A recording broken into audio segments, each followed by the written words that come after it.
how to restart your iPhone without touching screen.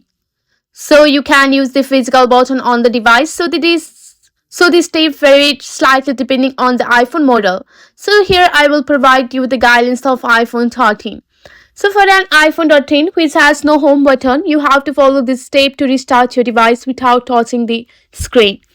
So you have to press and release the volume up button and the volume down button. So you have to press and hold the side button, also known as the power off button, until this slide to power off appear. Once this slider appear, you have to release the slider.